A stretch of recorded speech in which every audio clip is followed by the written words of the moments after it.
Hi, welcome. On this video, I'd like to respond to the issue of control as it relates to the training process. Now, I watched a video from a balanced dog trainer who was really questioning, the issue of control with how dogs are on placemats and, the picture, how he sees things in the process with how these dogs are controlled certain ways. And he feels it's a very unfair, unreasonable expectation through the process. Now, here's the thing to understand. I don't use the placemats, okay? But I do advocate control, but only within the parameters of change itself, with how the methodology sets up change, okay? So understanding how the perceptions of the dog change through the process. So when you begin to release the dog from the method, okay, which sets up change, the picture's solid. You have meaningful influence, okay, the motives have cleaned up as it relates between the dog and human. But here's the problem with perceptions, or how trainers will see the process and just kind of project their own emotions into a certain picture of things without really understanding the end game, or even going further in understanding this issue about control and motives of dogs and how this stuff all aligns a certain way.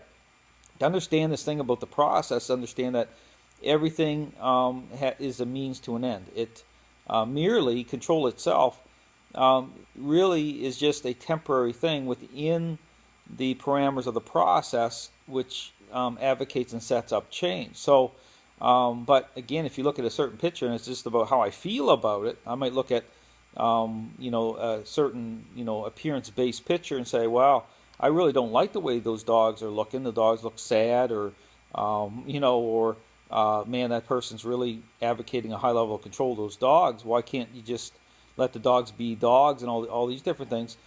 It's really important to understand that, again, dogs pivot relationally off the person themselves. Dogs are social relational animals, so it does matter how the role the person takes in that picture.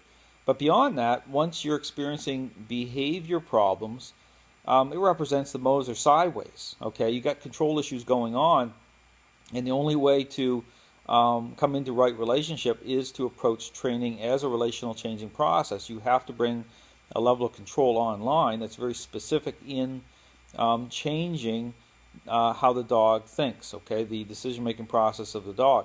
So it's really important to understand the methodology itself has to be specific in that changing process, but there is a level of control that has to manifest. But again, if the methodology isn't specific, yeah, you could have you could just still be locked into a control situation or a management situation and never move beyond the issue of control, and that's very common.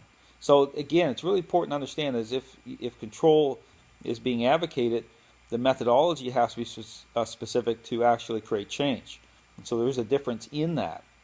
But again, I want to make a clear point.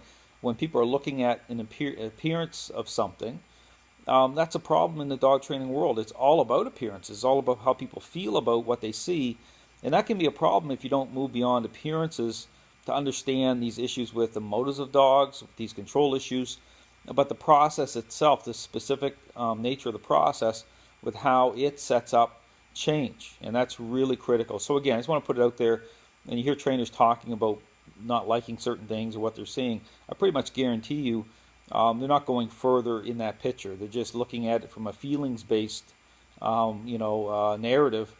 And there's problems in doing that. There really is. You have to be able to understand the process itself and how it does move beyond just appearances into a level of meaningful change for dogs and owners. So thanks for watching.